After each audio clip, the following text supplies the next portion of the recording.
Hello student, कैसे हो आप लोग? आई होप बहुत अच्छे होंगे। तो आज हम लोग linear partial differential equation of second order का क्लासिफिकेशन करने वाले हैं। तो linear partial differential equation of second order को हम लोग 3 पार्ट में क्लासीफाई करते हैं। वो हम लोग देखेंगे कि कैसे कैसे हम लोग करते हैं। ओके, तो सबसे पहले हम लोग छोटा छोटा टर्म समझते हैं, लीनियर एंड पीडी और सेकेंड ऑर्डर। तो पीडी तो हम लोग जानते हैं, पीडी जिसमें पार्शियल डेरिवेटिव मौजूद होता है, पार्शियल डेरिवेटिव मौजूद होता है, तो उसको हम लोग बोलते हैं partial differential equation. Partial differential equation को लीनियर कब बोलेंगे? लीनियर बोलेंगे जब हमारा किसी भी पीडी का डिग्री आई होप आपको आता होगा कि डिग्री कैसे निकालते हैं। डिग्री अगर 1 है तो उसको बोलेंगे लीनियर। और यहाँ पे आप देख सकते हैं कि सेकेंड ऑर्डर का क्लासीफाई कर रहे हैं, तो हमारा जो पीडी का जो ऑर्डर होगा वो कितने ऑर्डर का होगा? सेकेंड ऑर्डर का होगा। जैसे एग्जांपल से समझते हैं कि हम कौन से पीडी को linear partial differential equation of second order बोलेंगे। तो एक मैं एग्जांपल लेता हूँ जहाँ पे आप देख सकते हैं कि del square Z upon del x square plus del square Z upon del x into del Y plus del square Z upon del Y square बराबर 0। यहाँ पे देख सकते हैं कि इस पीडी को, इस जो भी इक्वेशन है, इसको पहले हम लोग तो पीडी बोलेंगे क्योंकि पार्शियल डेरिवेटिव टर्म है। एंड पार्शियल डेरिवेटिव में हम देखेंगे कि हमारा कितने ऑर्डर का है। तो यहाँ पे आप देख सकते हैं कि जो मेरा पार्शियल डेरिवेटिव सेकेंड ऑर्डर का है, ये भी मेरा सेकेंड ऑर्डर का है, ये भी मेरा सेकेंड ऑर्डर का है। तो इसका मैक्सिमम ऑर्डर इस इक्वेशन में, मैक्सिमम ऑर्डर या simply order of the equation बोलना चाहे तो क्या हो जाएगा? Second order. या ऑर्डर कितना हो जाएगा? 2 हो जाएगा। और डिग्री की बात करें तो मैक्सिमम ऑर्डर का उस मैक्सिमम पावर, तो मैक्सिमम ऑर्डर यहाँ कितना है? सेकेंड ऑर्डर का है, तो तीनों सेकेंड ऑर्डर का है। इसका पावर कितना होना चाहिए? इसका पावर आप देखिए तो यहाँ पे 1 है, और यहाँ भी इसका पावर कितना है? 1 है, और यहाँ भी इसका पावर कितना है? 1 है। ये सेकेंड ऑर्डर है, ये पावर नहीं है, ये क्या है? ऑर्डर है। 2 बार मैंने डिफरेंशिएट किया है, लेकिन इसका पावर यहाँ पे देख सकते हैं कि 1 है, 1 है, 1 है। इसका मतलब जब डिग्री 1 होता है तो उसको हम लोग बोलते हैं लीनियर। ओके, तो इस जो इक्वेशन हमारा दिया गया है वो है मेरा क्या? लीनियर है, पार्शियल डिफरेंशियल इक्वेशन है, ऑफ कितने ऑर्डर का है? सेकेंड ऑर्डर का है, सेकेंड ऑर्डर का है। ओके, तो आई होप आपको एग्जांपल से पूरा क्लियर हो चुका होगा। सेकेंड एग्जांपल से और समझते हैं कि और अच्छे से इसको कैसे क्रिस्टलफाई कर सकते हैं। जैसे एक्स हमारा क्या कोफिशिएंट है? Del two Z upon del x square plus 2 del two Z upon del x into del Y plus Y del two Z upon del Y square plus del Z upon del X बराबर कितना है? 0। तो इस equation को अगर हम समझें तो यहाँ पे देख सकते हैं, इसका हम लोग सबसे पहले इक्वेशन 1 है, इक्वेशन 1 को हम लोग पहले क्या करेंगे? पीडी कहेंगे, क्योंकि इसमें पार्शियल डेरिवेटिव टर्म है। उसके बाद देखेंगे कि पीडी का ऑर्डर कितना है। अगर ऑर्डर की बात करें तो यहाँ पे सेकेंड ऑर्डर है, यहाँ पे सेकेंड ऑर्डर पार्शियल डेरिवेटिव, यहाँ पे सेकेंड ऑर्डर पार्शियल डेरिवेटिव, और यहाँ पे कितना? फर्स्ट ऑर्डर पार्शियल डेरिवेटिव है। तो इस इक्वेशन में मैक्सिमम ऑर्डर कितना है? सेकेंड ऑर्डर का है, इसलिए इस इक्वेशन का ऑर्डर की बात करें तो सेकेंड ऑर्डर का हो जाएगा। अगर हम डिग्री की बात करें तो डिग्री यहाँ पे देख सकते हैं कि इस पार्शियल डेरिवेटिव का, सेकेंड ऑर्डर पार्शियल डेरिवेटिव का मैक्सिमम पावर कितना है? सॉरी, इसका पावर कितना है? 1 है। यहाँ भी इसका पावर की बात करें तो 1 है, यहाँ भी पावर की बात करें तो 1 है। तो सेकेंड ऑर्डर है, तो मान लीजिए सेकेंड ऑर्डर की ही बात करेंगे, फर्स्ट ऑर्डर तो बात करेंगे नहीं, क्योंकि हम लोग ऑर्डर का मैक्सिमम पावर देखते हैं। तो यहाँ पे ऑर्डर कितना है? सेकेंड ऑर्डर का पीडी है, तो इसका मैक्सिमम पावर भी कितना है? 1 है। इसका मतलब कि जो गिवन पीडी है वो मेरा सेकेंड ऑर्डर है, एंड हमारा डिग्री 1 है। इसका मतलब क्या है? कि लीनियर है। तो इसको हम लोग बोल सकते हैं कि मेरा क्या है? वो linear partial differential equation, linear partial differential equation of second order, second order. तो इस तरीके के जो हमारा इक्वेशन या फिर पीडी दिया रहेगा तो उसको आज हम लोग क्लासीफाई करने वाले हैं। तो हम लोग छोटे छोटे पहले टर्म समझते हैं कि छोटा छोटा वो टर्म क्या है। देखो, जब भी कोई ऑर्डर में अगर सेकेंड ऑर्डर की बात करें या फिर फर्स्ट ऑर्डर की बात करें, सपोज मैं फर्स्ट ऑर्डर से मैं शुरू करता हूँ, तो del Z upon del X है, इसको हम लोग किससे डिनोट करते हैं? इसको हम लोग पी से डिनोट करते हैं। जहाँ पे जेड हमारा जब भी अगर किसी भी डेरिवेटिव में अगर डिनोमिनेटर की बात करें, ये हमारा नोमिनेटर हो जाएगा। नोमिनेटर में जो भी वेरिएबल रहेगा, यहाँ पे कौन सा वेरिएबल है? जेड वेरिएबल है, तो जेड को नोमिनेटर में रहेगा, जो भी वेरिएबल नोमिनेटर में रहेगा उसको हम लोग बोलेंगे dependent variable, dependent variable. And जो भी वेरिएबल अगर डिनोमिनेटर में रहेगा, नीचे वाला टर्म को, बट्टा के नीचे वाला टर्म को डिनोमिनेटर कहते हैं, नोमिनेटर। तो जो भी वेरिएबल डिनोमिनेटर में रहेगा उसको हम लोग बोलेंगे, जैसे यहाँ पे एक्स है तो उसको बोलेंगे इंडिपेंडेंट वेरिएबल, इंडिपेंडेंट वेरिएबल। तो डिपेंडेंट वेरिएबल यानी कि जेड डिपेंडेंट वेरिएबल है, किसी इंडिपेंडेंट वेरिएबल डिपेंड करेगा, तो वो कौन से इंडिपेंडेंट वेरिएबल पर डिपेंड कर रहा है, एक्स इंडिपेंडेंट वेरिएबल डिपेंड कर रहा है। इसका मतलब हम जेड को ऐसे भी लिख सकते हैं कि Z is function of x. Z किसका फंक्शन है, एक्स है, जहाँ पे वाई जेड हमारा क्या है, डिपेंडेंट वेरिएबल, एंड एक्स हमारा क्या है, इंडिपेंडेंट वेरिएबल। ओके, जहाँ पे जेड हमारा डिपेंडेंट वेरिएबल और एक्स हमारा क्या है, इंडिपेंडेंट वेरिएबल। जेड किस पर डिपेंड है, एक्स पर डिपेंड है। उसी तरह से सेकेंड ऑर्डर के यहाँ अगर पार्शियल डेरिवेटिव की बात करें तो del square Z upon del x square, इसको हम लोग आर से डिनोट करते हैं, स्मॉल आर। ओके, जहाँ पे अगर जेड की बात करें तो जेड हमारा डिनोमिनेटर में है, इसका मतलब कि डिपेंडेंट वेरिएबल है। किस पर डिपेंड है, नीचे वाले पर डिपेंड होता है, डिनोमिनेटर वाले वेरिएबल पर डिपेंड होता है। यहाँ पे एक्स पर डिपेंड है तो एक्स हमारा इंडिपेंडेंट, नीचे वाला जो भी वेरिएबल रहेगा उसको इंडिपेंडेंट वेरिएबल कहेंगे, इंडिपेंडेंट वेरिएबल, यहाँ पे डिपेंडेंट वेरिएबल कहेंगे। तो इसको हम लोग ऐसे भी देख सकते हैं, Z is function of x, मतलब कि जेड किस पर डिपेंड है, एक्स पर डिपेंड है। तो अब यहाँ पे हम लोग पहले नोटेशन देखते हैं कि first order derivative and second order derivative को किस टर्म से डिनोट करते हैं। देखो, जब भी हम लोग क्लासीफाई करते हैं तो आपको वो उसका नोटेशन भी दे देगा कि किस टर्म से डिनोट करते हैं, या फिर सिंपली डेरिवेटिव वाले टर्म भी दे देगा। तो del Z upon del X को हम लोग पी से डिनोट करते हैं, del Z upon del Y को हम लोग क्यू से डिनोट करते हैं। Del square Z upon del x square second order derivative है, फर्स्ट ऑर्डर डेरिवेटिव है। तो सेकेंड ऑर्डर डेरिवेटिव में del square Z upon del x square को हम लोग किससे, आर से डिनोट करते हैं। Del square Z upon del Y square को हम लोग टी से डिनोट करते हैं, एंड यहाँ पे इसको हम लोग एस से डिनोट करते हैं। नाउ अब हम लोग क्लासीफाई करते हैं, छोटे छोटे टर्म जो हमें जानना था वो हम लोग जान चुके हैं कि यहाँ पे जेड हमारा क्या डिपेंडेंट वेरिएबल है, एंड जो भी डिफरेंशिएशन डेरिवेटिव के या फिर जिससे हम लोग डिफरेंशिएट करते हैं उसका नोमिनेटर डिनोमिनेटर देखेंगे तो क्या हो जाएगा, हमारा डिपेंडेंट इंडिपेंडेंट टर्म हो जाएगा। तो यहाँ पे एक्स एंड वाई डिनोमिनेटर में मतलब क्या इंडिपेंडेंट टर्म है या इंडिपेंडेंट वेरिएबल है, और जेड हमारा क्या है, डिपेंडेंट वेरिएबल है। ओके, तो क्लासिफिकेशन की बात करेंगे तो सबसे पहले हम लोग क्लासिफिकेशन किसको कर रहे हैं, linear second order partial differential equation को। तो इसका एक जनरल फॉर्म होता है, जनरल फॉर्म है, जनरल फॉर्म को आपको याद करना पड़ेगा। जैसे एक सिंपल सा है, जैसे आर इंटू स्मॉल आर किससे डिनोट करते हैं, सेकेंड ऑर्डर का क्लासीफाई करने वाला यानी कि सेकेंड ऑर्डर का रहेगा, plus R S and capital S small S. यहाँ पे आर कैपिटल एस ये हमारा क्या कोफिशिएंट है, R S T into small T plus function of कोई भी P Q X Y and Z, जहाँ पे पी क्यू क्या है, मेरा फर्स्ट ऑर्डर डेरिवेटिव है, एक्स वाई क्या है इंडिपेंडेंट टर्म है, एंड जेड क्या है डिपेंडेंट वेरिएबल है। ओके, एक्स वाई क्या है इंडिपेंडेंट वेरिएबल बराबर 0।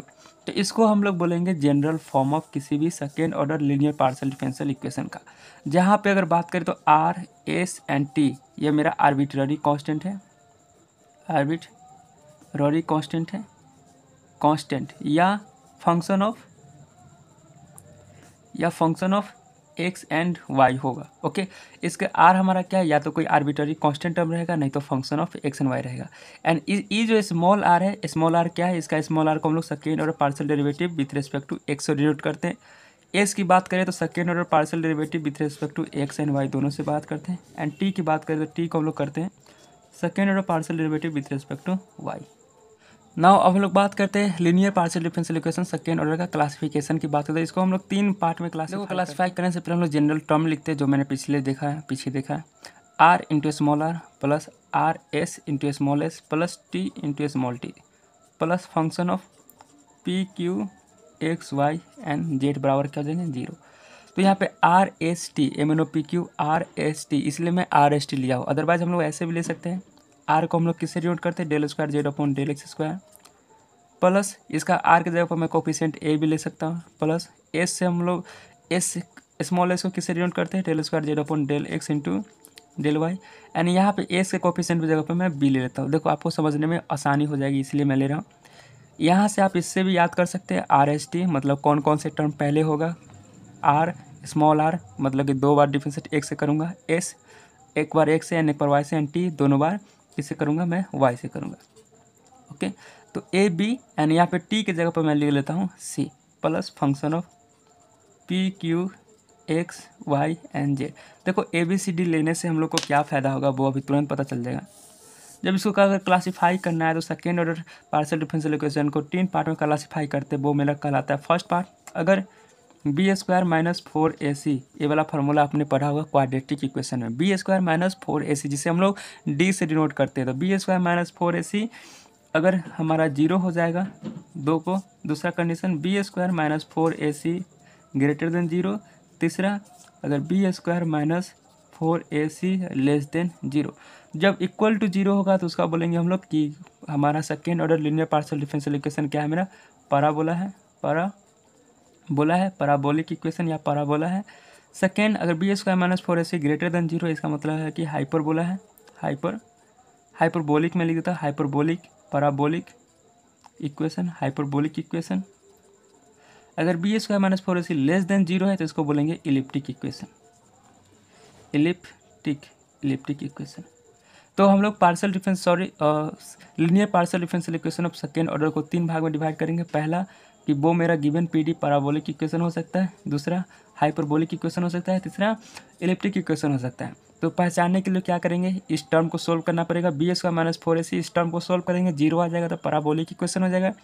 बी स्क्वायर माइनस 4ac अगर ग्रेटर देन 0 है तो हाइपरबोलिक इक्वेशन हो जाएगा, and B square minus 4ac less than 0 है तो वो मेरा इलिप्टिक इक्वेशन कहलाएगा। जैसे एक एग्जाम्पल से बात करते हैं। देखो ये मेरा जनरल फॉर्म है, आपको याद करना पड़ेगा।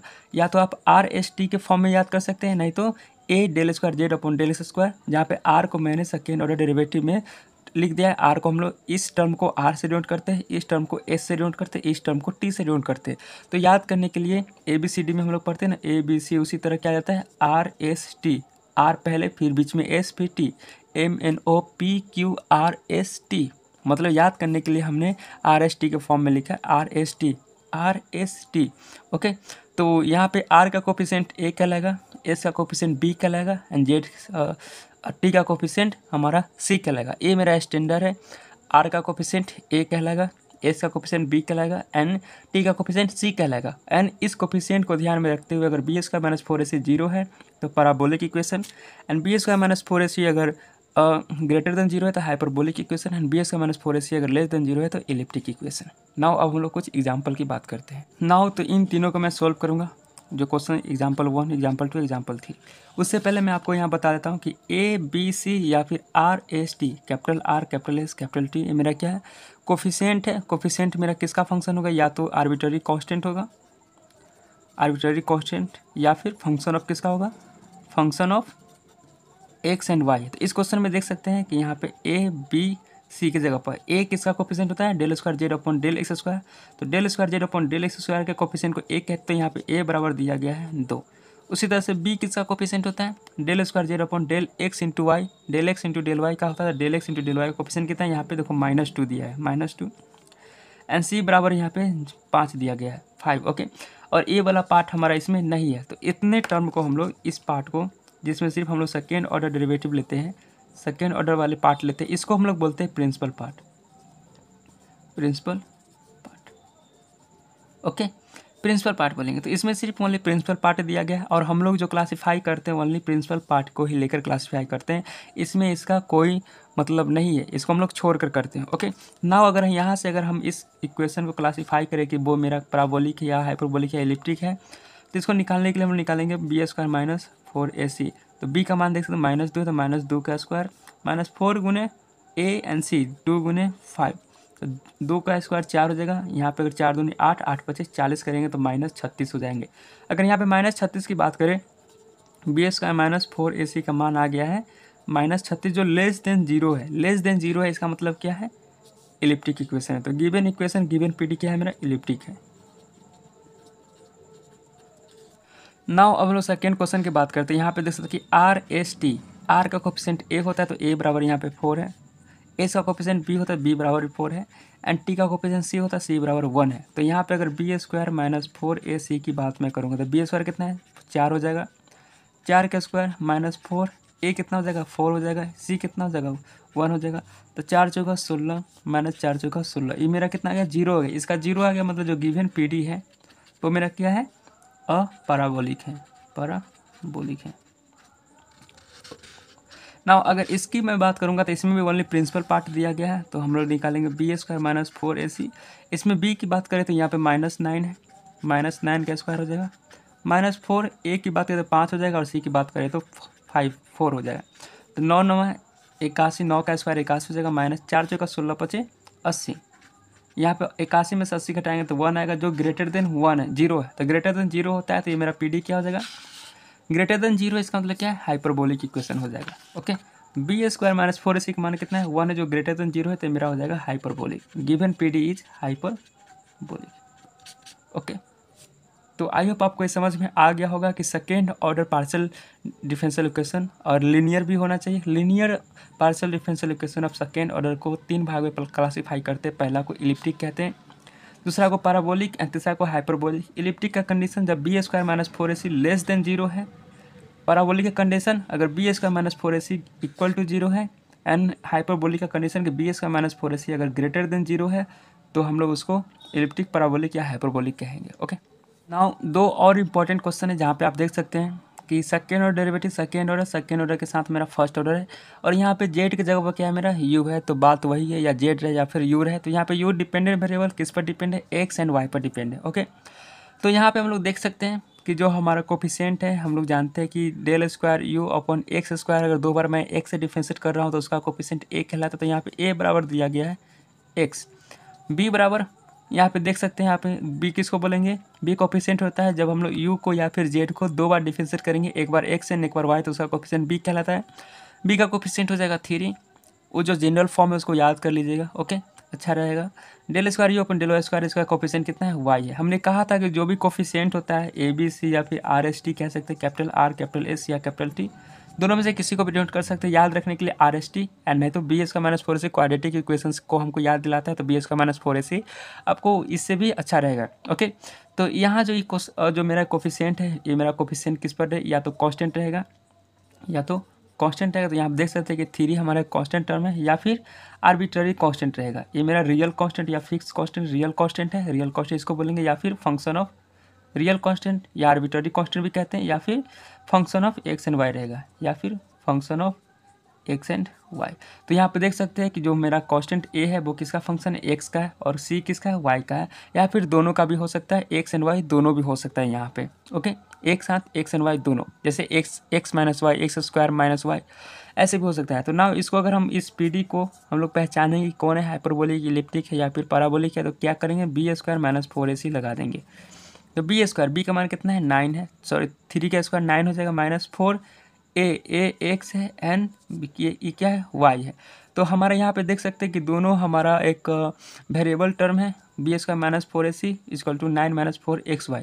तो इसमें हम लोग कंडीशन लगाएंगे, कंडीशन क्या कहेंगे, एक में if 9 minus 4xy greater than zero, तो ग्रेटर देन जीरो को हम लोग क्या करते हैं, हाइपरबोलिक कहते हैं। क्या कहते हैं हम लोग, हाइपरबोलिक। तो यहाँ पे बोल सकते हैं कि इसको मैं उस तरफ ले जाऊँगा, चाहे यहीं पे if 9 minus 4xy greater than zero होगा तो वो मेरा हाइपरबोलिक कहलाएगा, क्योंकि एक्स एंड वाई का वैल्यू हमें मालूम नहीं है। अगर मालूम नहीं है तो हम लोग क्या कंडीशन लेकर चलेंगे कि 9 minus 4xy greater than zero होगा तो हाइपरबोलिक हो जाएगा, हाइपरबोलिक हो जाएगा।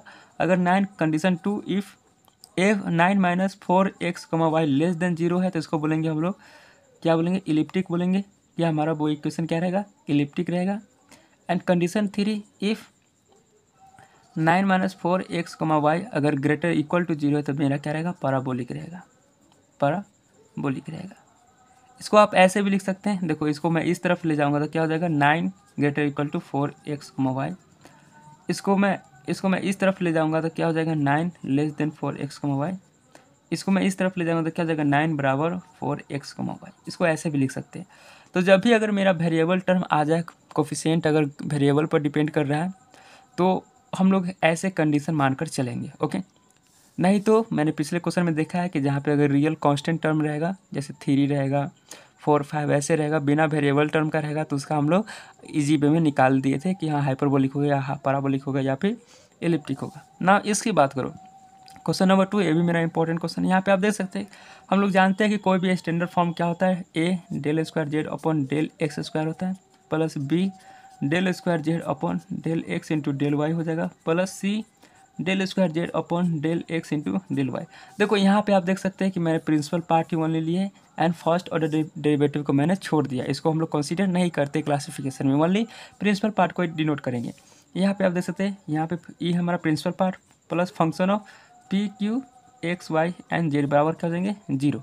तो आप देख सकते हैं कि मैं यहाँ पे अगर डेल स्क्वायर जेड अपन डेल एक्स स्क्वायर की बात करूँ तो इसका कोफिशिएंट ए है, तो ए का मान इस क्वेश्चन में इस क्वेश्चन में क्या हो जाएंगे 1 हो जाएंगे। बी का कोफिशिएंट क्या होता है, बी हमारा होता है एक्स एंड वाई। जब हम लोग किसी भी डिपेंडेंट वेरिएबल को एक्स एंड वाई से डिफरेंशिएट करते हैं तो उसका कोफिशिएंट बी होता है। तो यहाँ पे देख सकते हैं कि जेड को मैंने एक्स एंड वाई से, कोई भी टर्म यहाँ पे नहीं है जो मैंने एक्स एंड वाई से डिफरेंशिएट किया हो, ऐसा कोई टर्म नहीं है। इसका मतलब क्या है कि बी का मान 0 है। ओके, याद रखिएगा। And del square Z upon del Y square, यहाँ पे टर्म है, सॉरी वाई स्क्वायर होगा, वाई स्क्वायर है तो इसका टर्म हम लोग इसका कोफिशिएंट सी लेते हैं तो सी का मान यहाँ पर कितना है, del square Z upon del Y square का कोफिशिएंट कितना है, एक्स स्क्वायर है, बराबर क्या हो जाएंगे, सॉरी ए बी सी का मान निकल गया। तो हम लोग क्या करेंगे, इसको हम लोग चेक करेंगे कि बी स्क्वायर माइनस 4ac, तो बी का मान कितना है 0 है तो 0 करेंगे, -4 गुने ए का मान कितना है 1 है इंटू एक्स स्क्वायर है। तो यहाँ पे आप देख सकते हैं कि जो मेरा टर्म आ गया बी स्क्वायर माइनस 4ac का मान, वो भी मेरा एक रियल वैल्यू नहीं आया, कांस्टेंट वैल्यू नहीं आया, मेरा एक वेरिएबल टर्म आ गया -4x स्क्वायर। तो इसमें भी कंडीशन लेकर चलेंगे, कंडीशन 1 कि जब -4x स्क्वायर ग्रेटर देन 0 है तो मेरा कहलाएगा हाइपरबोलिक। कंडीशन 2 अगर -4x स्क्वायर अगर लेस देन 0 है तो हमारा कहलाएगा इलिप्टिक। एंड कंडीशन 3 अगर -4x स्क्वायर अगर इक्वल टू 0 है तो इसको हम लोग बोलेंगे, इसको क्या कहेंगे हम लोग, पैराबोलिक कहेंगे। तो इसको आप ऐसे भी लिख सकते हैं कि जब 4 को मैं ले जाऊंगा तो क्या हो जाएगा, एक्स 4 को तो 0 में बना नहीं सकता, तो एक्स स्क्वायर बराबर 0 हो जाएंगे ना, यहाँ से एक्स का वैल्यू 0 निकाल सकते हैं। जब एक्स का वैल्यू 0 हो जाएगा तो पैराबोलिक हो जाएगा। अगर एक्स का वैल्यू यहाँ से फिर इसको भी अगर मैं सोल्व करूँगा तो कुछ इस तरीके से हो जाएंगे, 4x स्क्वायर बराबर 0 है, सॉरी ग्रेटर देन 0 है, माइनस है, तो माइनस को अगर प्लस से बदलते तो कुछ इस तरीके से चेंज हो जाता है। जब माइनस को हम लोग दोनों तरफ माइनस से डिवाइड करते हैं तो ये जो साइन होता है वो चेंज हो जाता है, तो यहाँ से माइनस हट जाएगा, साइन चेंज किया मतलब माइनस हट गया, माइनस इस तरफ आ जाते हैं। यहाँ से एक्स स्क्वायर 4 को इधर में ले जाऊँगा तो 0 हो जाएगा। तो जब एक्स स्क्वायर का वैल्यू यहाँ पे ऐसे भी लिख सकते हैं, एक्स स्क्वायर का वैल्यू अगर लेस देन 0 है, इसका मतलब क्या हो जाएगा कि हाइपरबोलिक हो जाएंगे। ओके, इसका कहने का मतलब है एक्स स्क्वायर का वैल्यू लेस देन 0 है, मतलब क्या है कि एक्स स्क्वायर का वैल्यू -1 -2 -3 ये सब क्या है, -1 -2 -3 सब क्या है लेस देन 0 है। जब एक्स स्क्वायर का वैल्यू लेस देन 0 हो जाएंगे तो उसको क्या करेंगे, हाइपरबोलिक।